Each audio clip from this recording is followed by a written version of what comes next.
Part 4 Lectures from Colombo to Almora. First public lecture in the East, delivered in Colombo. After his memorable work in the West, Swami Vivekananda landed at Colombo on the afternoon of January 15, 1897, and was given a right royal reception by the Hindu community there. The following address of welcome was then presented to him. Srimat Vivekanand Swami. Reverend Sir, in pursuance of a resolution passed at a public meeting of the Hindus of the city of Colombo, we beg to offer you a hearty welcome to this island. We deem it a privilege to be the first to welcome you on your return home from your great mission in the West. We have watched with joy and thankfulness the success with which the mission has, under God's blessing, been crowned. You have proclaimed to the nations of Europe and America the Hindu ideal of a universal religion, harmonizing all creeds, providing spiritual food for each soul according to its needs, and lovingly drawing it unto God. You have preached the truth and the way, taught from remote ages by a succession of masters whose blessed feet have walked and sanctified the soil of India, and whose gracious presence and inspiration have made her, through all her vicissitudes, the light of the world. To the inspiration of such a master, Sri Ramakrishna Paramhamsa Deva, and to your self-sacrificing zeal, Western nations owe the priceless boon of being placed in living contact with the spiritual genius of India, while to many of our own countrymen, delivered from the glamour of Western civilization, the value of our glorious heritage has been brought home. By your noble work and example, you have laid humanity under an obligation difficult to repay, and you have shed fresh lustre upon our motherland. We pray that the grace of God may continue to prosper you and your work, and we remain, revered Sir, yours faithfully, for and on behalf of the Hindus of Colombo, P. Kumara Swami, Member of the Legislative Council of Ceylon, Chairman of the meeting, A. Kulavira Singham, Secretary. Colombo, January 1897. The Swami gave a brief reply, expressing his appreciation of the kind welcome he had received. He took advantage of the opportunity to point out that the demonstration had not been made in honor of a great politician, or a great soldier, or a millionaire, but of a begging sannyasin, showing the tendency of the Hindu mind towards religion. He urged the necessity of keeping religion as the backbone of the national life if the nation were to live, and disclaimed any personal character for the welcome he had received, but insisted upon its being the recognition of a principle. On the evening of the 16th, the Swami gave the following public lecture in the Floral Hall. What little work has been done by me has not been from any inherent power that resides in me, but from the cheers, the goodwill, the blessings that have followed my path in the West, from this our very beloved, most sacred, dear motherland. Some good has been done, no doubt, in the West, but specially to myself, for what before was the result of an emotional nature, perhaps, has gained the certainty of conviction and attained the power and strength of demonstration. Formerly I thought as every Hindu thinks, and as the Honorary President has just pointed out to you, that this is the Punya Bhumi, the land of karma. Today I stand here and say, with the conviction of truth, that it is so. If there is any land on this earth that can lay claim to be the blessed Punya Bhumi, to be the land to which all souls on this earth must come to account for karma, the land to which every soul that is wending its way Godward must come to attain its last home, the land where humanity has attained its highest towards gentleness, towards generosity, towards purity, towards calmness, above all, the land of introspection and of spirituality. It is India. Hence have started the founders of religions from the most ancient times, deluging the earth again and again with the pure and perennial waters of spiritual truth. Hence have proceeded the tidal waves of philosophy that have covered the earth, east or west, north or south, and hence again must start the wave which is going to spiritualize the material civilization of the world. Here is the life-giving water with which must be quenched the burning fire of materialism which is burning the core of the hearts of millions in other lands. Believe me, my friends, this is going to be. So much I have seen, and so far, those of you who are students of the history of races are already aware of this fact. The debt which the world owes to our motherland is immense. Taking country with country, there is not one race on this earth to which the world owes so much as to the patient Hindu, the mild Hindu. The mild Hindu sometimes is used as an expression of reproach, but if ever a reproach concealed a wonderful truth, it is in the term the mild Hindu, who has always been the blessed child of God. Civilizations have arisen in other parts of the world. In ancient times and in modern times, great ideas have emanated from strong and great races. In ancient and in modern times, wonderful ideas have been carried forward from one race to another. In ancient and in modern times, seeds of great truth and power have been cast abroad by the advancing tides of national life. But mark you, my friends, it has been always with the blast of war trumpets and with the march of embattled cohorts. Each idea had to be soaked in a deluge of blood. Each idea had to wade through the blood of millions of our fellow beings. Each word of power had to be followed by the groans of millions, by the wails of orphans, by the tears of widows. This, in the main, other nations have taught, but India has for thousands of years peacefully existed. Here, activity prevailed when even Greece did not exist, when Rome was not thought of, when the very fathers of the modern Europeans lived in the forests and painted themselves blue. Even earlier, when history has no record, and tradition dares not peer into the gloom of that intense past, even from then until now, ideas after ideas have marched out from her. But every word has been spoken with a blessing behind it and peace before it.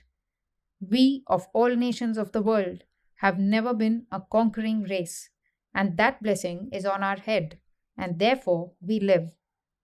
There was a time when, at the sound of the march of big Greek battalions, the earth trembled, vanished from off the face of the earth, with not every a tale left behind to tell. Gone is that ancient land of the Greeks. There was a time when the Roman eagle floated over everything worth having in this world. Everywhere Rome's power was felt and pressed on the head of humanity. The earth trembled at the name of Rome. But the Capitoline Hill is a mass of ruins. The spider weaves its web where the Caesars ruled. There have been other nations equally glorious that have come and gone, living a few hours of exultant and exuberant dominance and of a wicked national life, and then vanishing like ripples on the face of the waters. Thus have these nations made their mark on the face of humanity. But we live, and if Manu came back today, he would not be bewildered and would not find himself in a foreign land. The same laws are here, laws adjusted and thought out through thousands and thousands of years, customs, the outcome of the acumen of ages and the experience of centuries that seem to be eternal, and as the days go by, as blow after blow of misfortune has been delivered upon them, such blows seem to have served one purpose only, that of making them stronger and more constant. And to find the center of all this, the heart from which the blood flows, the mainspring of the national life, believe me when I say after my experience of the world that it is here. To the other nations of the world, religion is one among the many occupations of life. There is politics, there are the enjoyments of social life, there is all that wealth can buy or power can bring, there is all that the senses can enjoy, and among all these various occupations of life, and all this searching after something which can give yet a little more whetting to the cloyed senses, among all these, there is perhaps a little bit of religion. But here, in India, religion is the one and the only occupation of life. How many of you know that there has been a Sino-Japanese war? Very few of you, if any. That there are tremendous political movements and socialistic movements trying to transform Western society. How many of you know? Very few indeed, if any. But that there was a parliament of religions in America, and that there was a Hindu sannyasin sent over there, I am astonished to find that even the coolie knows of it. That shows the way the wind blows, where the national life is. I used to read books written by globe-trotting travelers, especially foreigners, who deplored the ignorance of the Eastern masses, but I found out that it was partly true and at the same time partly untrue. If you ask a ploughman in England or America or France or Germany to what party he belongs, he can tell you whether he belongs to the radicals or the conservatives and for whom he is going to vote. In America, he will say whether he is Republican or Democrat, and he even knows something about the silver question. But if you ask him about his religion, he will tell you that he goes to church and belongs to a certain denomination. That is all he knows, and he thinks it is sufficient. Now, when we come to India, if you ask one of our ploughmen, "Do you know anything about politics?" he will reply, "What is that?" He does not understand the socialistic movements, the relation between capital and labor, and all that. He has never heard of such things in his life. He works hard and earns his bread. But you ask, "What is your religion?" He replies, "Look here, my friend, I have marked it on my forehead." He can give you a good hint or two on questions of religion. That has been my experience. That is our nation's life. Individuals have each their own peculiarities, and each man has his own method of growth, his own life marked out for him by the infinite past life, by all his past karma, as we Hindus say. Into this world he comes with all the past on him. The infinite past ushers the present, and the way in which we use the present is going to make the future. Thus, everyone born into this world has a bent, a direction towards which he must go, through which he must live, and what is true of the individual is equally true of the race. Each race, similarly, has a peculiar bent. Each race has a peculiar raison d'etre. Each race has a peculiar mission to fulfill in the life of the world. Each race has to make its own result, to fulfill its own mission. Political greatness or military power is never the mission of our race. It never was, and mark my words, it never will be. But there has been the other mission given to us, which is to conserve, to preserve, to accumulate, as it were, into a dynamo, all the spiritual energy of the race. And that concentrated energy is to pour forth in a deluge on the world whenever circumstances are propitious. Let the Persian or the Greek, the Roman, the Arab, or the Englishman march his battalions, conquer the world, and link the different nations together. And the philosophy and spirituality of India is ever ready to flow along the new-made channels into the veins of the nations of the world. The Hindu's calm brain must pour out its own quota to give to the sum total of human progress. India's gift to the world is the light spiritual.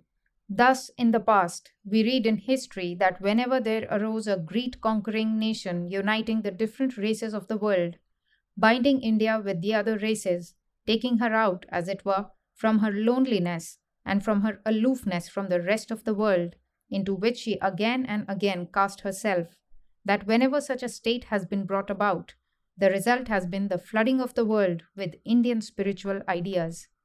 At the beginning of this century, Schopenhauer, the great German philosopher, studying from a not very clear translation of the Vedas, made from an old translation into Persian and thence by a young Frenchman into Latin, says, "In the whole world there is no study so beneficial and so elevating as that of the Upanishads. It has been the solace of my life. It will be the solace of my death." This great German sage foretold that the world is about to see a revolution in thought more extensive and more powerful than that which was witnessed by the Renaissance of Greek literature. And today his predictions are coming to pass. Those who keep their eyes open, those who understand the workings in the minds of different nations of the West, those who are thinkers and study the different nations, will find the immense change that has been produced in the tone, the procedure, in the methods, and in the literature of the world by this slow, never-ceasing permeation of Indian thought. But there is another peculiarity, as I have already hinted to you. We never preached our thoughts with fire and sword. If there is one word in the English language to represent the gift of India to the world, if there is one word in the English language to express the effect which the literature of India produces upon mankind, it is this one word: fascination. It is the opposite of anything that takes you suddenly. It throws on you, as it were, a charm imperceptibly. To many, Indian thought, Indian manners, Indian customs, Indian philosophy, Indian literature are repulsive at the first sight.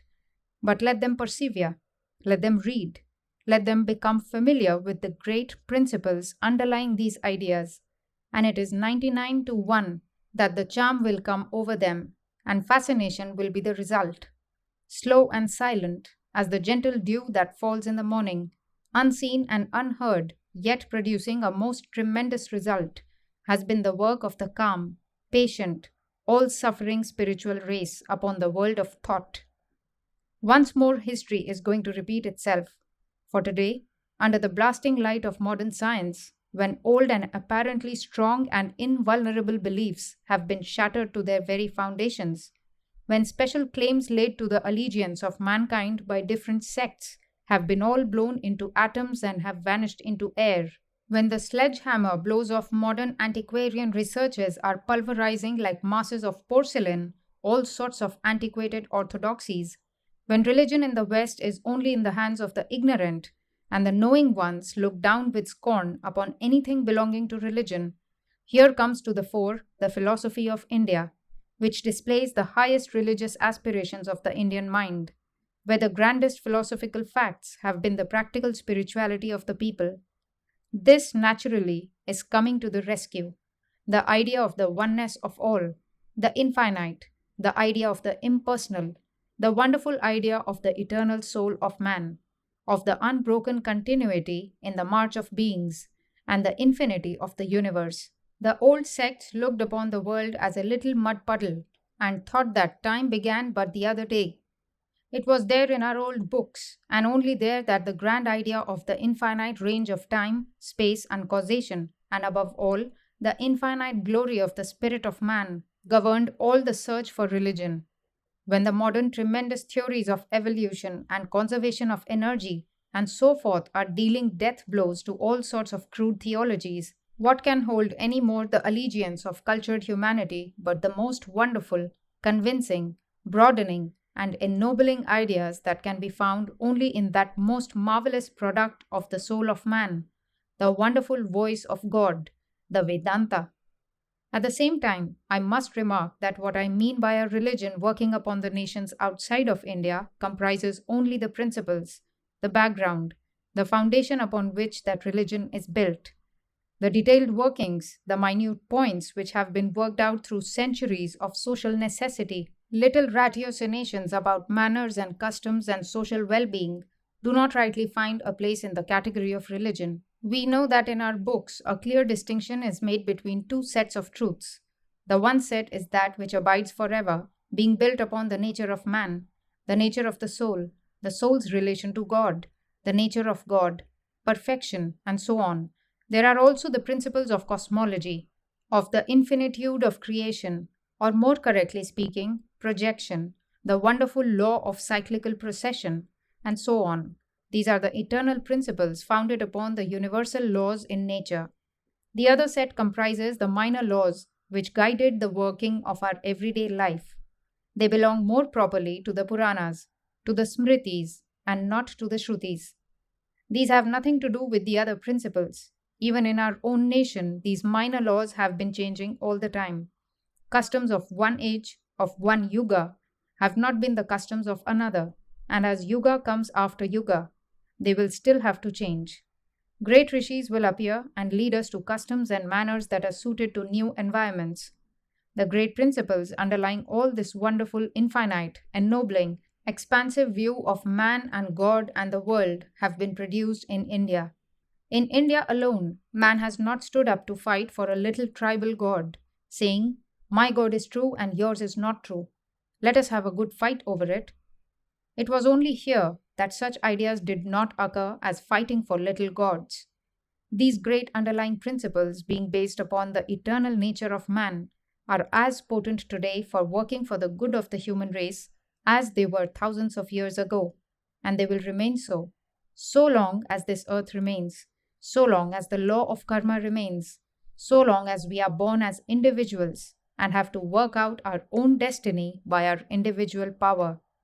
And above all, what India has to give to the world is this: If we watch the growth and development of religions in different races, we shall always find this that each tribe at the beginning has a god of its own. If the tribes are allied to each other, these gods will have a generic name, as for example, all the Babylonian gods had. When the Babylonians were divided into many races, they had the generic name of Baal, just as the Jewish races had different gods with the common name of Moloch. And at the same time, you will find that one of these tribes becomes superior to the rest and lays claim to its own king as the king over all. Therefrom, it naturally follows that it also wants to preserve its own god as the god of all the races. Baal Merodach, said the Babylonians, was the greatest god. All the others were inferior. Moloch Yahweh was the superior over all other Molochs, and these questions had to be decided by the fortunes of battle. The same struggle was here also. In India, the same competing gods had been struggling with each other for supremacy. But the great good fortune of this country and of the world was that there came out, in the midst of the din and confusion, a voice which declared, Ekam Sadvipra Bahudha Vadanti.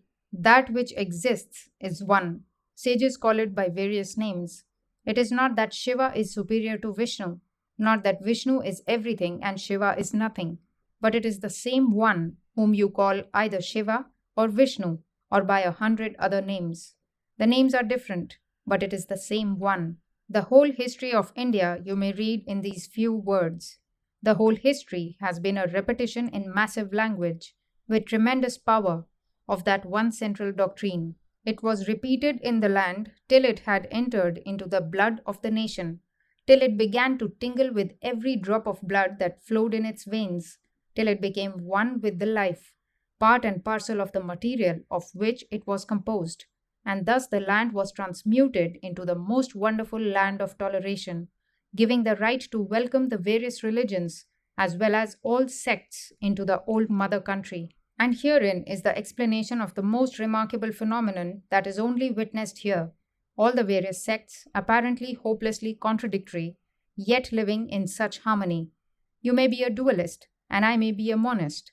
You may believe that you are the eternal servant of God, and I may declare that I am one with God Himself.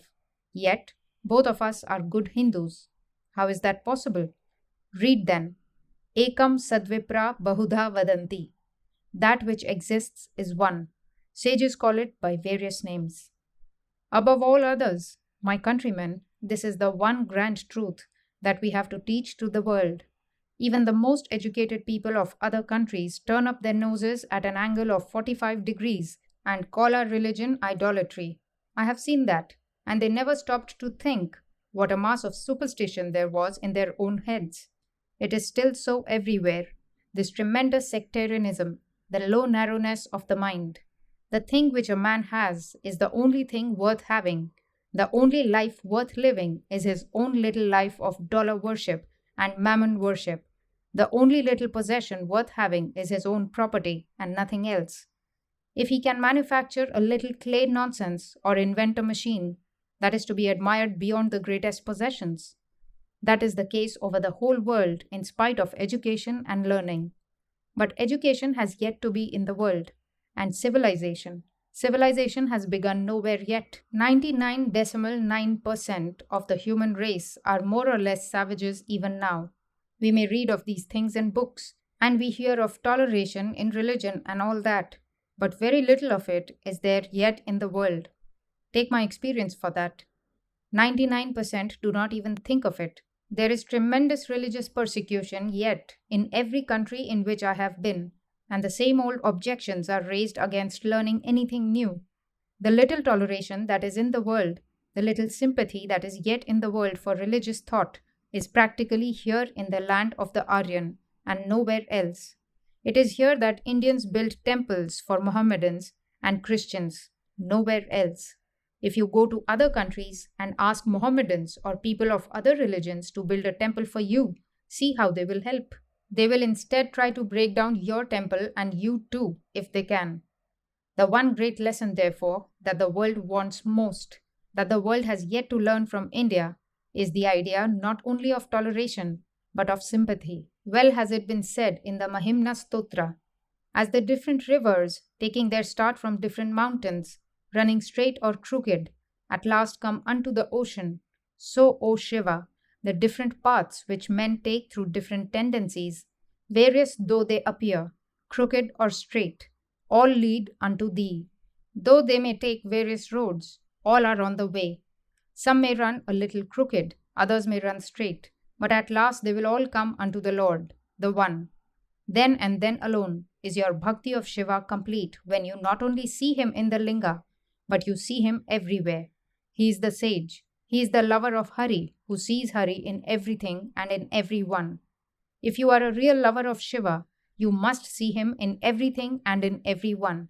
You must see that every worship is given unto him, whatever may be the name or the form, that all knees bending towards the Kaaba or kneeling in a Christian church or in a Buddhist temple are kneeling to him, whether they know it or not, whether they are conscious of it or not, that in whatever name or form they are offered, all these flowers are laid at his feet, for he is the one Lord of all, the one soul of all souls. He knows infinitely better what this world wants than you or I. It is impossible that all difference can cease. It must exist. Without variation, life must cease. It is this clash, the differentiation of thought, that makes for light, for motion, for everything. Differentiation, infinitely contradictory, must remain, but it is not necessary that we should hate each other. Therefore, it is not necessary, therefore, that we should fight each other. Therefore, we have again to learn the one central truth that was preached only here in our motherland, and that has to be preached once more from India. Why? Because not only is it in our books, but it runs through every phase of our national literature and is in the national life. Here and here alone is it practiced every day, and any man whose eyes are open can see that it is practiced here and here alone. Thus, we have to teach religion. There are other and higher lessons that India can teach, but they are only for the learned. The lessons of mildness, gentleness, forbearance, toleration, sympathy, and brotherhood. Everyone may learn, whether man, woman, or child, learned or unlearned, without respect of race, caste, or creed. They call thee by various names. Thou art one.